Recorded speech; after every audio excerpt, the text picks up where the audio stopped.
Welcome to Friday's report out. And my name's Julian Hartley, Chief Executive Leeds Teaching Hospitals, and I'm delighted to welcome you to a rather special report out this Friday, because we're going to hear from colleagues reporting back on the vaccinations update at Elland Road and also the Ophthalmology Outpatient department. But I just wanted to make sure that everyone was aware that we've got special guests joining us today. We've got a number of our chief executive and leader colleagues across the whole city of Leeds, and that really is in recognition of the fact that the vaccination programme has been a real Team Leeds effort from colleagues across all organisations in Leeds, and a number of colleagues from different Leeds organisations are here as part of the team reporting out on the vaccination update. And I think it's important to stress that the way in which the collaboration has taken place has been outstanding, really, between all organisations across the city in service of delivering the vaccine, and the progress that's been made has been terrific. So I think that's a positive and important note to start with, and I can already see some of our colleagues. I can see you, Sarah, welcome. Sarah Munro, Chief Executive Leeds and York Partnership, I can see, and certainly your team have been great in supporting this and being part of it. And I'm sorry I can't see all attendees, but I'll just pause and perhaps make space for other Chief Exec colleagues to introduce themselves.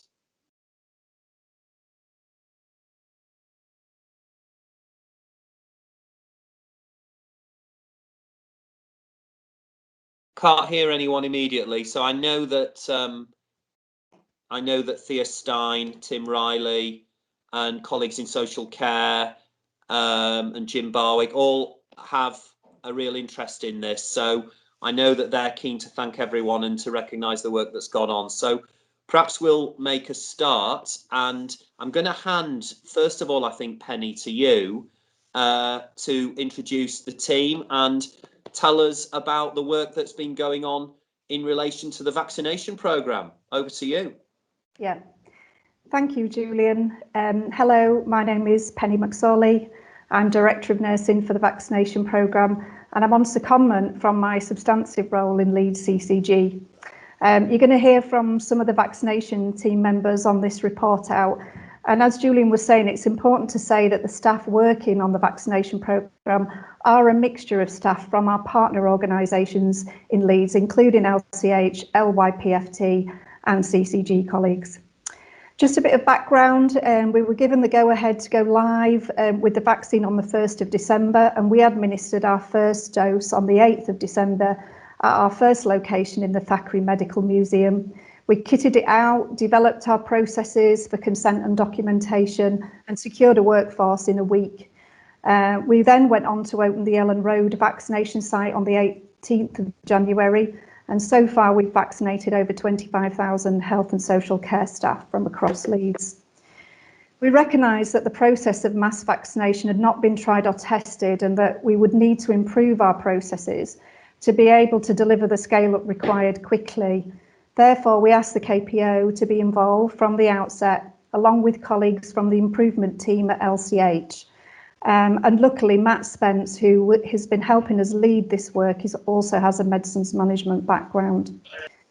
As you will hear, Matt and the team have mapped the processes we've developed, noted where we've had bottlenecks or inefficiencies, and worked with the team to make some real improvements. When looking at the vaccination on this scale, it could be as close as we get to a manufacturing production line. And you'll hear about entry points, reception, assessment, vaccination and stations. However, we don't want our patients to feel like they're on a production line. And the Leeds improvement method has kept the patient at the centre of everything that we've done. And to deliver a high quality service, it takes a balance of efficiency, safety and good people or patient experience.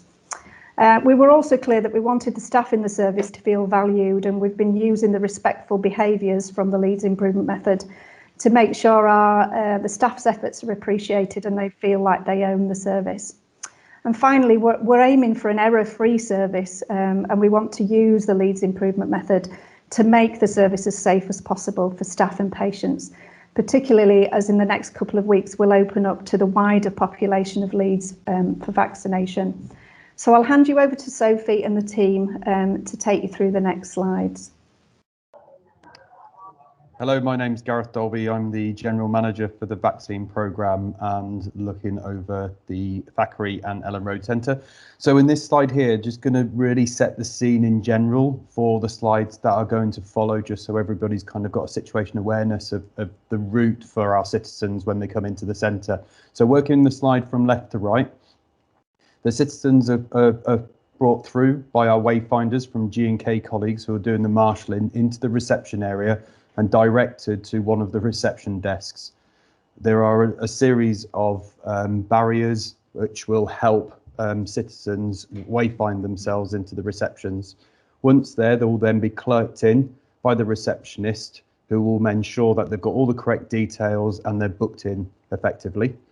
From there, they will then move round into the consent area, again being marshalled and wayfinded into one of the pods, into one of the areas where a consenter will support them filling out the consent form and the assessment to ensure that they are fit and ready to go and have the vaccination. After the consent form is completed, they're then back into a line and moved over into the vaccination area, where they'll be called forward into a pod, which is run by a team headed up by a pod supervisor, 2 vaccinators per pod, and they'll receive their vaccination. Currently, this whole process is taking somewhere around 11 minutes to run through the whole process. Next slide, please. Thanks, Gareth. Hello, my name's Sophie Williams, a KPO specialist at Leeds Teaching Hospitals, and I've been seconded into the Leeds vaccination programme as an improvement lead. So I want to talk to you about one of our tools in the Leeds improvement method, which is tact time. And the word tact is a German word that means beat in music. And so this calculation helps us understand whether we're meeting demand, the pace of our work to meet demand. And so for us at Elland Road, the time available is 7:30 in the morning to 6:30 p.m. That gives us 11 hours to get the work done.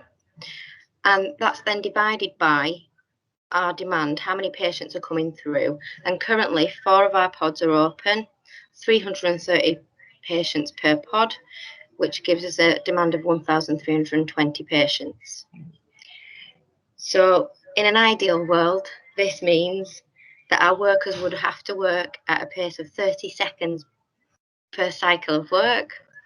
Obviously, that does not take into consideration any human factors. Next slide, please, Jim. And another tool we use in the Leeds improvement method is direct observation. So we go and time where the work is done and follow the patients through from beginning to end.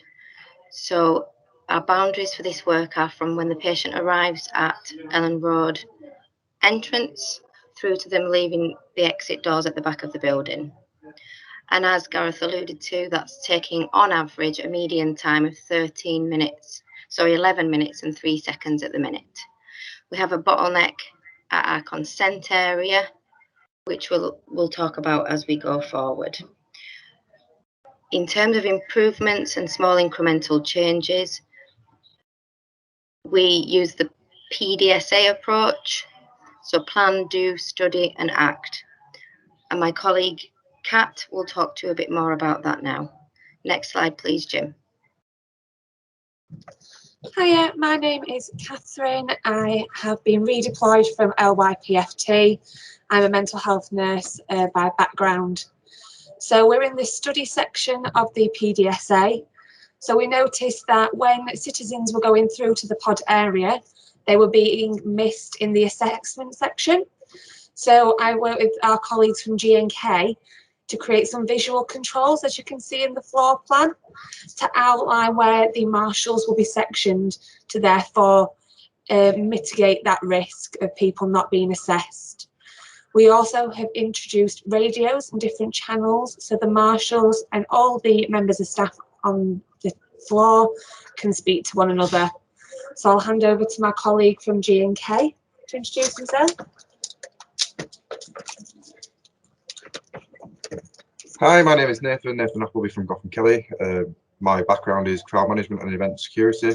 We've been brought in to help out for the vaccination centre at Elland Road, and we've been working in team collaboration with the NHS, hard working, and to do some trial and error work to where we've got now with the crowd flow and how it's operating at the moment in time. Next slide, please. Hi, my name's Emma Williams. I'm the lead nurse for the vaccination programme here at Elland Road and over at Thackeray. I'm on a 6-month secondment from Leeds Community Healthcare, where I was lead nurse for the school immunisation team. As alluded to earlier, we're constantly learning and evolving, and that can be sometimes a bit problematic because we've got a very fluid workforce. We could have 30 new people coming to work with us every day. So we need to make sure that all the staff receive the most up-to-date information as these changes are occurring. So we're constantly improving that efficiency but maintaining the quality. We're now having a daily robust huddle that includes all the staff, including the security. All staff are welcomed at this point. We identify any staff who have not been to any sessions before, and they get offered some additional support. We also include going through any clinical issues, reminders about the legal framework that we're using to give a prescription-only medicine, and any processes. Catherine spoke earlier about the example of a patient getting through without being assessed to the administration pod. Just one little other thing that we're doing is that now the assessor is putting a cross on the top of the consent form. It's a visual aid, so the marshals can actually see when people have been assessed. And it's just these small changes that we're constantly making, but making sure that everybody's aware of them. We also go through IPC reminders to remind staff about social distancing, especially when they're in the rest areas. We go through sharp safety, and also now we're offering lateral flow testing for all staff who are not participating elsewhere in their substantive roles. And then we also have a little bit about health and wellbeing for staff, just encouraging everybody to report any health and wellbeing issues they may have to the pod supervisor. And this includes any MSK issues, skin integrity due to the hand hygiene, or any pregnancy, the things that we would normally go through with our staff. I'm now going to hand over to Matt. Thank you. Good afternoon, everybody. Hello, my name is Matthew Spence. I am a pharmacy technician. I'm also a Kaizen promotion specialist, and I've been working on the vaccination programme along with my colleagues. And one of the key elements that we've been looking at, and we'd like to measure ourselves, is around the metric of patient or customer, citizen, and staff feedback, because this is really important to a benchmark for how we deliver our service, because we want our staff to feel that they are being set up for success, but also for our customers to have a safe and efficient service. So how do we do this? Well, we've been using a tool that we use within the Leeds Improvement Method called an emotional touchpoint survey. So this is a survey where we ask members of the public and our staff questions with set answers. Some of them are positive, some of them are negative, and one is neutral. And they then circle that letter and we use that word, and we use that to create quantitative data. We also receive qualitative data, and I'll mention a bit about that in a moment. But what you can see here is some responses. And what we've used is a survey that's already embedded at the Thackeray Medical Museum.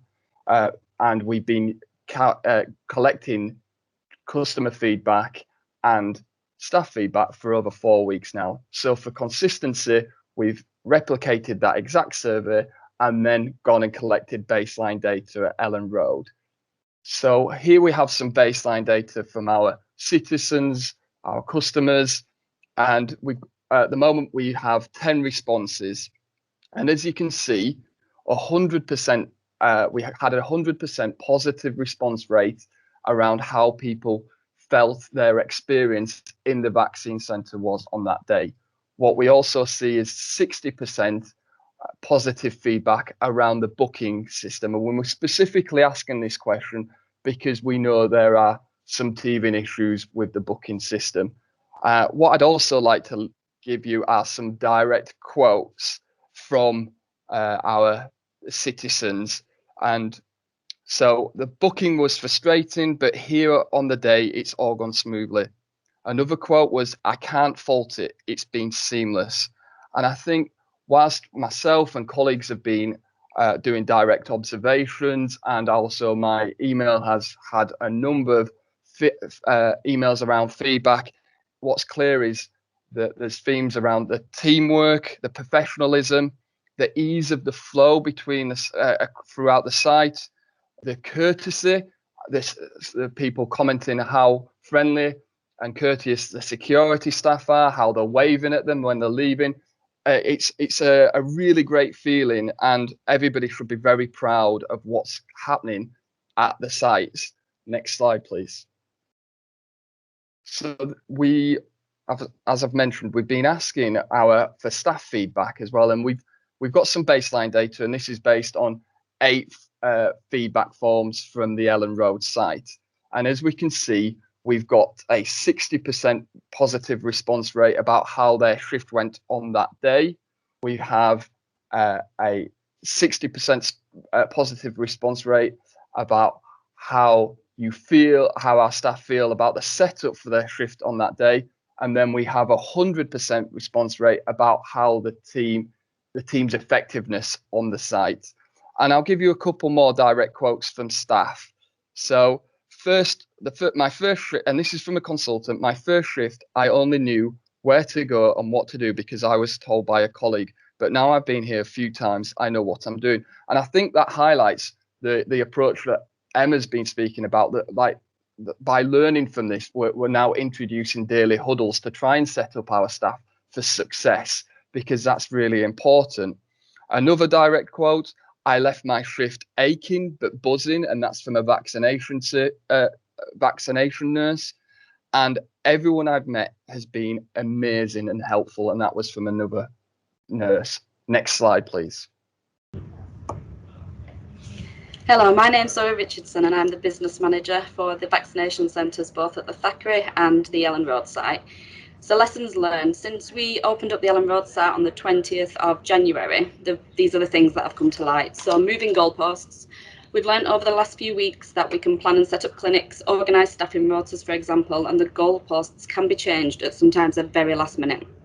An example of this would be the second doses that was brought in and the change of the date as per the government guidelines that was brought in the new year. Therefore, we have learnt that we now need to plan and also set additional plans up in the background ready for any changes or moving of goalposts that may occur going forward. Communication and huddles. We've learnt a lot and taken lots of lessons from the Thackeray site and with regards to the huddles that are held at every shift change. We know that these are beneficial for all staff and give a clear message about the shift ahead and key information needed for that shift. We are continuing to learn from our staff about what they feel is needed in these huddles to support them for the day, as Emma mentioned earlier. Maintaining safety. We need to ensure that the service that we deliver is efficient and every person who comes for vaccination has a very safe journey. We have learnt that we need to ensure that we continue with the delivery of a safe and quality service to vaccinate as many people as we can. And if that means we need to slow the pace to ensure this is kept, then that is what we need to do. The reception. We learned very quickly that at the start of the day and certain peaks throughout the day, we see a form queuing at the entrance of the vaccination centre. We've ensured that the administration team are now flexible in their work and can move from the admin data input aspect to support reception to ensure that queues are kept to a minimum and the patient flow is maintained. Bottlenecks. As with the above, we found one of the bottlenecks was the reception, and when a queue formed, we needed to move the staff to support and fix the issue. However, this sped up the service, but when we found the bottleneck had moved to a different part of the process. We've learned that these will be forever changing and we need to act on the issue and put a fix in place as soon as we notice it happening. And collaboration. We've taken further learning from the Thackeray with regards to working together and taking advice from their side to help. We've also learned that to work in a collaboration with each other as staff from all other different organisations are here from across the city. Next slide, please, and I'll pass on to Sean. Thank you. Hello, my name's Sean Wood and I'm the site manager here at Elland Road. I'm currently on secondment and I come from the head and neck service unit at LTHT. So the booking system in itself has experienced some technical issues which have resulted in delayed appointments and people having trouble booking appointments themselves. Effects on the day have resulted in a manual administration process where we are having to administrate additional patients via spreadsheets with shared users and multiple copies being saved. This is always been problematic, so we've had to develop a new admin process in the short term until electronic clerking does actually become a viable option to us.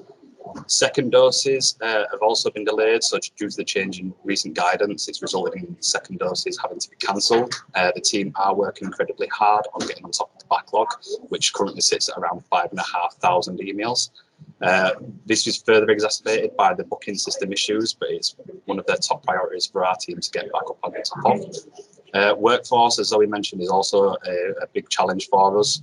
There are numerous cohorts of staff and volunteers being rostered, and we are currently working off of a whiteboard, which changes daily, and as Zoe alluded to, it can be very short notice until we know who actually is coming to the site on the day.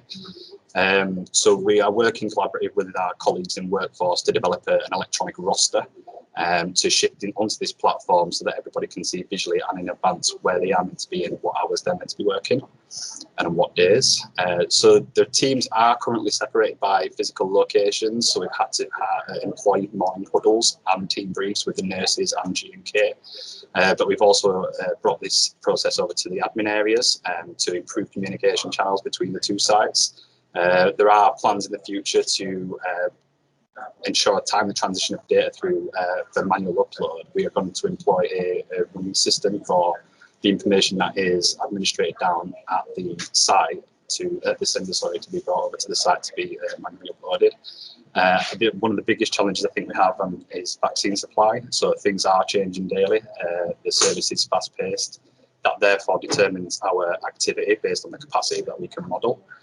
We are currently working a model for a hospital hub. However, in the coming weeks, we will be running a citizen service as well. But the challenges that we have around vaccine supply, managing our capacity to plan for our hospital staff as well as our citizens, and also factoring our LUFC fixtures that we need to supply into that capacity is also a barrier that we're trying to overcome. And I'll now hand over to Gareth. So as the sponsor, I get to work with the team to work on what our target is. And currently, as alluded to by Sophie, the target is 11 minutes and 3 seconds from start to finish. The target that we're aspiring to meet is 5 minutes. And this means that, as Sophie alluded to earlier, we've got 330 an hour going through the pod at the moment. We'll be able to increase that, but at the same time be cognizant that we shouldn't be cutting corners on safety or quality for both patient and staff experience. A couple of people have already alluded to as well that there are moving goalposts as we move into being a community vaccination site and we work through the cohorts of citizens coming through. We are cognizant as well that we need to change our target time and our tack times to work with the citizens coming through. As the age groups decrease, we should be able to increase our target aspiration to meet the needs of demand versus capacity. Next slide, please. So our next steps are on the 8th of February, we'll be opening up as the Community Vaccination Centre, as I alluded to earlier, and we want to continue with the focus on this one cycle of work at a time. The huddles and handovers, we would like to build on them continuously as we have been doing at the Thackeray since we reported out a few weeks ago, and we're taking the learning from there and bringing it over to Elland Road. We'll continuously set this target, as I've just said on the previous slide, with the team, collaborating to understand exactly how we can meet the demand of vaccinating our population and getting them to understand and see the light at the end of the tunnel of what we've been going through for the past 12 to 18 months. All of this, as part of the Kaizen promotion, we would like to set a standard work we're setting up our colleagues for success for their first shift and for shifts that they come and join us for after that. Next slide, please. So I think just to finish off, Julian, as I did at the last report out, I think it's really worthwhile me spending 30 seconds just thanking the whole team, KPO for pulling together today the presentation, and all the team for being part of this presentation. As you, Penny, and others have alluded to throughout the PowerPoint presentation today, this is a collaborative effort from a multitude of organisations, and the team are working very, very well. We've heard figures, numbers, amounts and challenges throughout today's report out, and I'd just like to say a couple of things on those as well. We as a team have been trying to get the message across today, I think, is that we are ready. We're ready to open. We're ready to open 10 lanes if the constraints that we see at the moment can be removed, and all of those challenges and barriers that we see them as a positive. Every time that we make an improvement, and that has a consequence of the next stage of the pathway for our citizens, our staff, we see that as a positive because we made an improvement, and then we work on the next one, follow that PDSA cycle, and then vaccinate as many of the citizens and staff that we can in the time frame we've got. Thank you very much. Fantastic. Thanks very much, Gareth. And that was brilliant. Really, really great report out, and wonderful work. Now I'm just going to depart convention, because we normally obviously keep questions to the end, but I did want, and then there's been a lot in the chat, but I did want to perhaps give Sarah the opportunity to come in and as my one of my chief exec colleagues across the city, given this is a team effort, just to offer any questions or comments. Sarah? Yeah, thanks, Julian. I've not got questions, it's a comment. So, and I have put some comments in the chat. The sense of teamwork that's come through, what is a fantastic piece of work you've been doing now for a number of weeks. And the bit I'm holding on to is I think one of the figures that one of the team said at the start, of over 25,000 of our workforce have been vaccinated already. And I think it's that reminder of how important this is. We've all in our organisations lost colleagues have lost family members to COVID, loved ones, friends. You know, already in a short space of time, there are over 25,000 people that are now sleeping safer in the beds at night and still coming to work for us, because the work still continues for them, doesn't it? So I hope that you're always reminding yourselves, yes, you know, actually that target of getting as many people through as possible just keeps more people safer every day. And I think that's the biggest gift we can give back to all of our staff for everything that they've done for us in the last 12 months. So thank you, just really blown away. Great, thanks, Sarah.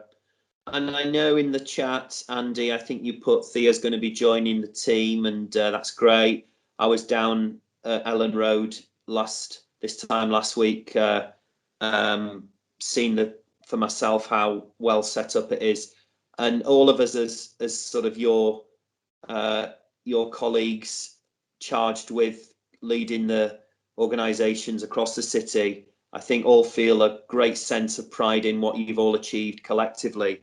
And I think there was a comment in the chat about how this really does set us up for greater collaboration, I'm sure, in months to come across the city as we integrate more and we take things forward. But from this point of view, magnificent effort. And I was delighted as well that Nathan was able to join us from G&K. That's great. Great to see the work that's going on there. And I saw myself how well your team, Nathan, are doing to marshal and look after citizens and those coming through the vaccination centre. So terrific, really, really great, and great to see the KPO embedded in the way and using the improvement methods that we've got to maximise the way that it's working. So thank you, everyone. We're going to move us on now, because we've got limited time for report out, to the ophthalmology outpatient flow, and I'm delighted to welcome, I think hopefully I'm right in welcoming Alicia to report out on this. Alicia, over to you. Hiya, thanks, Julian. What an act to follow. Great work, guys. So yeah, I'm Alicia, but take Alicia. Alicia Bradshaw. Sorry. No, it's absolutely fine. Working within the head and neck CSU, I'm on the graduate management training scheme, and I'm here in Leeds teaching hospitals for my flexi placement. So I've been here for just a couple of months since the start of December. So I wanted to do a bit of an update on one of the projects in ophthalmology, so the eye clinic outpatient department patient flow. So this project's an ongoing project, so the work's not completed yet, but we wanted to give a bit of an update of where we're at with it so far. We've been working and using the Leeds improvement methodology alongside the KPO office to implement some small scale service improvements to support the better flow throughout the department. Could I get the next slide, please, Jim? Thanks. So with ophthalmology being the largest outpatient specialty across the country, Leeds isn't unique in feeling the challenges within the physical estate capacity. So one of the GIRFT reports of ophthalmology, which is Getting It Right First Time programme, 94% of providers admitted that a lack of space was a limiting factor in the delivery of care, and this was echoed across staff here in ophthalmology in the eye clinic at Leeds, with the added pressures now of COVID and social distancing requirements are really providing that challenge of what we can do with the estate's capacity that we've got. And so some of the challenges in having some congestion throughout the department at specific points in the day where it's really amplified, but a real desire to sustain as much activity as we possibly can through the department, because ophthalmology follow-up backlogs are no secret to anyone. So we want to be able to manage that and increase the patient safety in the most appropriate way possible throughout the social distancing and COVID pandemic. One of the other challenges that came up was that due to the eye casualty and the acuity of some of the services coming through, we don't know precisely what is coming through the third department at every day or at every time of that. So it's quite difficult to accurately predict what's coming through, although some efforts have obviously been made to reduce the clinic templates and accommodate fewer numbers of patients through the department, and we've staggered the patient times of coming through, but because of that uncertainty with what is coming through the ICAS service, we don't know exactly what's coming through. Next slide, please. So with the KPO team and using the Leeds improvement methodology, we've done some data collection. We did some direct observations of the department, and also got some indicators on staff responses, so some qualitative data on morale. So in the direct observations, we did a value stream mapping of the current position to identify where the bottlenecks were. And there were 2 pinch points that sort of came out as critical in that analysis, where the entrance to the department, in where they agree patients come into the department and are greeted at the door, seemed to be a bit of a pinch point, and that was echoed by the staff response as well. And also in the different pathways through the eye clinic, from the visual acuity testing that happens initially in the vision tests, and then between waiting in to go into the consultation with the specialist, seemed to be another little pinch point.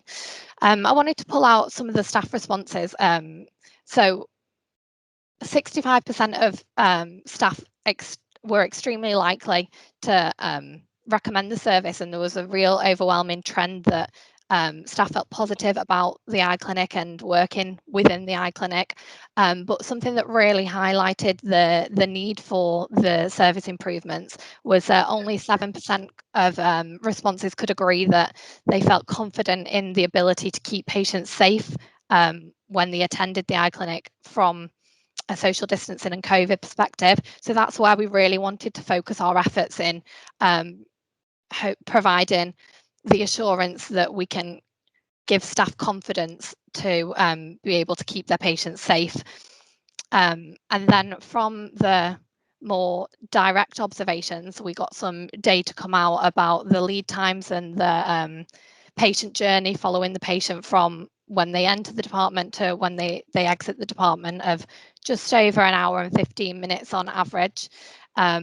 but due to all the different subspecialties within the eye clinic, that can vary quite dramatically depending on the different sorts of tests and the different sorts of interventions that are needed at the eye clinic. And I think something that's worth noting about some of this data as well is in that non-value added time, it seems to be quite significant of time that's not value added for the patients. However, some of that non-value added time is actually a necessary waiting point. So, for example, one sec, sorry.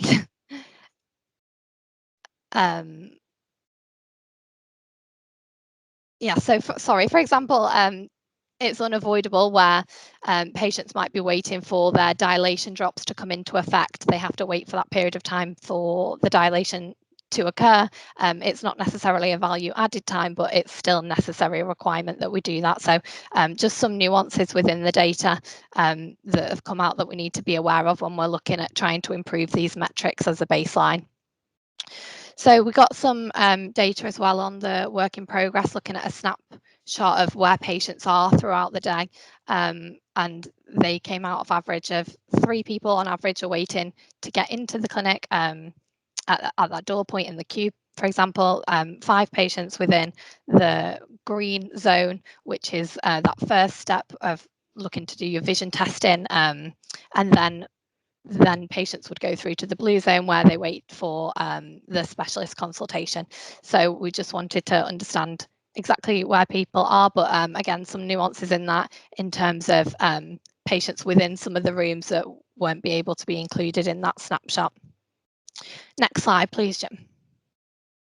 So some of the things that we implemented, one of the first things we implemented was some designated signage to support the external areas of the eye clinic department. Due to the nature of the eye clinic, many patients there have limited sight, and there's quite an elderly cohort of patients. So quite a lot of the patients come through with a family member or a carer, and we obviously want to limit the amount of people going through into the waiting areas and maximise the effectiveness of actually in the clinic. So we thought we could set up some external collection points for those patients, family members or carers or friends who are supporting them through that consultation, which would give staff confidence to be able to direct them to a specific point with the assurance that they will be taken care of throughout the internal aspects of the eye department, and then they have that set place so they can come and pick them up and just make the process a little bit more transparent. One of the things that was highlighted in one of the bottlenecks in the value stream mapping was potential delays later on in the clinics. So we wanted to really emphasize on prompt clinic start times to make sure that we can ease some of that delay and potentially eliminate that bottleneck later on in the process. And we identified some visioning charts that could be reutilized in different locations to avoid the bottlenecks that might occur through visioning lanes. So when in that green area that I was talking about before, the nursing team typically complete these vision checks, and more than half of the patients then require an extra test. But for those patients that don't require that extra test and just require that visioning, there's a potential to sort of navigate the pathway so that the vision can be done by the specialist in the specialist room, eliminating that little bottleneck and increasing the agility of the estate's capacity that we've got, and making it a little more flexible as to how we can accommodate patients to come through in the most efficient manner. Next slide, please. So these are just some of the small scale things that we've done so far, and we want to continue to work towards that goal of increasing the confidence. It's not a complete project just as yet. We want to completely make sure that we feel confident, that our staff feel confident to then accommodate the patients and the patient experience. We want to continue to work with estates to see what external waiting space is available and how we might be able to use that more efficiently. We can start that process of relocating the vision charts to make the estate's capacity that we do have a little bit more agile and receptive to some of the bottlenecks that might appear throughout the day. And this is planned to happen in February. On one of the leadership walkarounds that we did, the idea of using Perspex screens was suggested. So we want to monitor the infection prevention and control guidance on that, and see what the trust decision is on that, and basically see if that'll be something that we can utilise to make the patients that are already in the clinic feel a little bit more safer. But potentially, if we're reconfiguring the way that the waiting rooms are set up, maybe that might mean that more patients will be able to wait safely. And then we want to reassess the staff experience to see if we've got an improvement in those baseline measures. It's probably worth noting at this point that there's some pitfalls in the data there that we would want to improve and expand on, in terms of there's probably a recognition that the feeling of the different cohorts of staff are experiencing the eye clinic a bit differently, and so the staff morale survey that we had previously done was heavily focused on our nursing colleagues, whereas we want to ensure that we're getting an accurate representation of what it feels like to be in clinic for all of our staff, and ensuring that we're hitting all those different cohorts of staff. So I think that is the end of the little presentation. Thank you for having me, and if there's any questions, happy to either take them or defer them over to Sarah. Alicia, thanks so much. That was great. Really good presentation. Well done. I know there'll be questions. I did want to just ask Jenny, who's the exec sponsor. Perhaps, Jenny, you wanted to comment on this work, which is obviously great to see. I really do, Alicia, Sarah. Just so if you don't go and see it, it's really difficult to describe, folks. And I think that measure of 7% staff confidence is the bit that sums it up for me. So there are patients queuing outside without any real organisation of that with their family members. The corridors are so narrow that it's impossible to socially distance that takes you through. And at the same time as needing to deal with COVID, the department also has offered up space to enable ED to expand. So it's a phenomenal piece of work. And I think that measure of 7%, actually, I didn't know that until this report out. I think that for me sums it up, because it does describe how difficult it is. I love that you've progressed the signage that we talked about. I think that was a great and a really obvious place to start.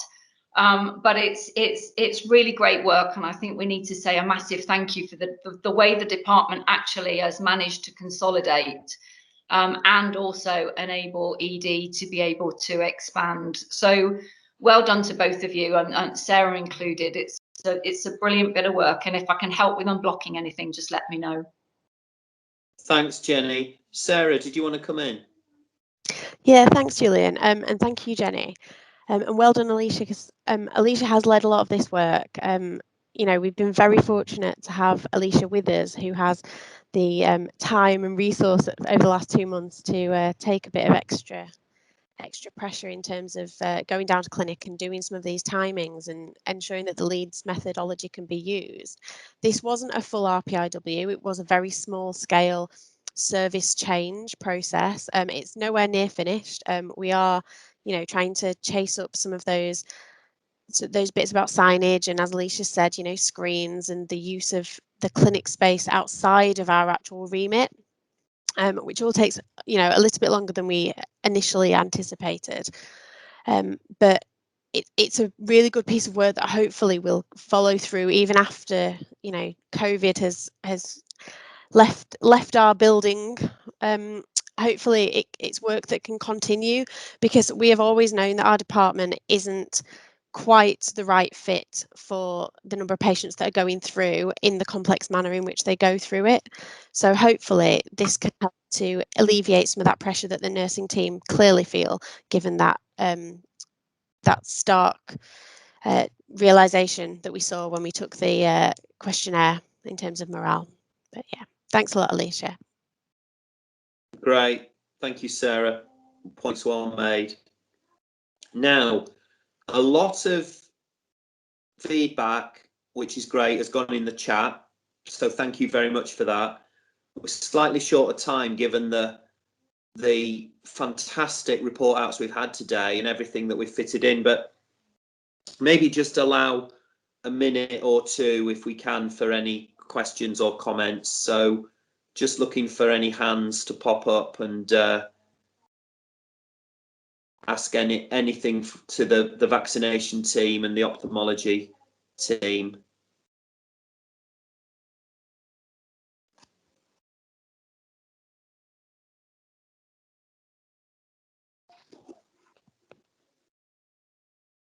Just looking down the list of participants. I can't actually see any hands. I will just double check. No. I suspect everyone's just been blown away by what they've heard. It's been a great report out today. Thank you so much to all of you in the vaccination team. Tremendous team Leeds effort there. And also, Alicia, Sarah, thank you so much for coming along and giving us a great update on a very important part of what we're doing as well, as we think ahead and think about all of the challenges that we face and those that will await in terms of working through backlogs, as well as what we're dealing with in the here and now. So that's your report out for today. Great report out. Thank you everyone for joining. Big thank you as ever to the KPO team, who've been fantastic in managing and delivering all of this and supporting our teams. Please join us at the next report out, Friday 5th of Feb, 12:30, same time, same place, and look forward to seeing you then. Thanks very much, everyone. End of report out. Take care.